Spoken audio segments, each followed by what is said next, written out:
Coba deh bayangin, Anda harus ninggalin semuanya sekarang juga cuma dalam 5 menit. Lupakan adegan-adegan film yang keren itu ya.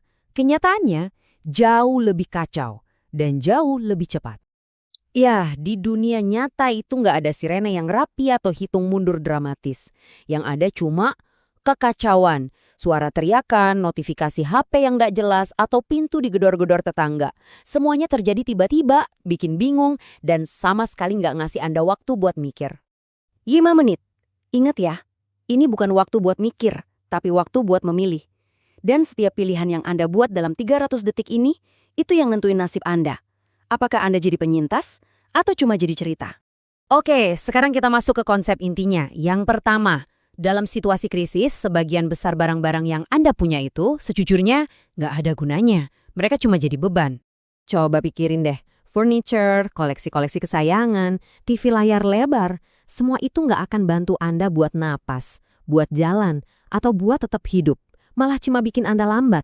Terus gimana caranya bikin keputusan yang benar di bawah tekanan sehebat itu? Kuncinya cuma satu, semuanya dimulai dari pola pikir yang tepat. Lihat deh perbedaannya di sini. Di satu sisi ada barang-barang yang pengen kita selamatkan karena alasan emosional, di sisi lain ada barang-barang yang beneran akan nyelamatin kita. Aturannya simpel banget, fungsi dulu, perasaan belakangan.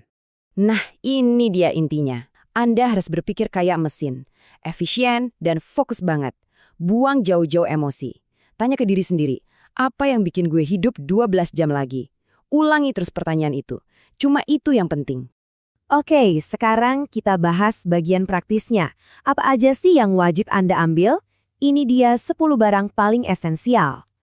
5 barang pertama ini tujuannya cuma satu, menjaga mesin tubuh Anda tetap jalan. Air itu ngasih Anda waktu berjam-jam. Kalori itu bahan bakarnya. Sepatu itu ngelindungin kaki Anda, mesin utama Anda. Identitas ngehubungin Anda lagi sama peradaban. Dan obat-obatan, well, ini nggak bisa ditawar sama sekali. 5 barang berikutnya, ini adalah alat bantu Anda. Ponsel itu udah kayak pisau Swiss Army zaman sekarang. Cahaya ngasih Anda penglihatan dan keamanan. Pisau itu alat buat mecahin berbagai masalah. Kehangatan mencegah hipotermia. Dan masker itu ngejaga aset paling penting, kemampuan Anda buat bernafas. Dan ini bagian terakhir yang sering banget disepelekan. Wadahnya. Semuanya harus muat di dalam satu ransel. Bukan koper, bukan tas jinjing. Kenapa harus ransel?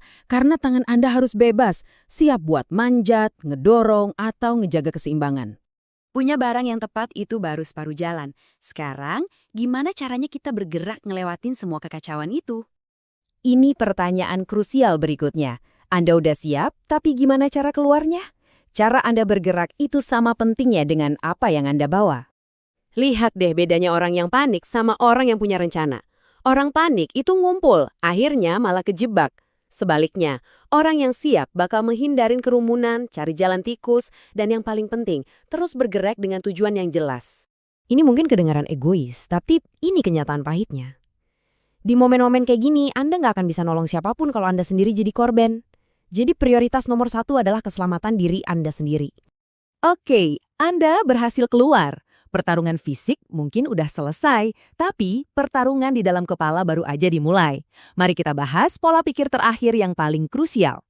Anda pasti bakal kepikiran barang-barang yang ditinggal. Pasti nanya-nanya, coba tadi aku, stop, abaikan suara itu. Mikirin masa lalu itu cuma buang-buang energi, dan itu kemewahan yang nggak Anda punya sekarang. Coba pikirin secara taktis deh. Setiap detik Anda ragu-ragu mikirin album foto, itu artinya bahaya makin dekat 1 detik. Dalam evakuasi, waktu itu adalah nyawa. Jangan disia-siakan. Dan ini pesan terakhir yang paling penting. Jangan pernah lihat ke belakang. Melihat ke belakang cuma akan memperlambat Anda. Semua yang penting, keselamatan Anda, masa depan Anda, hidup Anda, semuanya ada di depan. Terus maju. 5 menit, 10 barang, 1 pola pikir. Itulah intinya. Hari ini Anda udah ngambil langkah pertama buat jadi lebih siap. Nah, kalau Anda mau terus membangun pola pikir dan keahlian buat ngadepin tantangan apapun, jangan lupa buat like, bagikan, dan subscribe langkah selanjutnya. Tetap aman dan tetap waspada.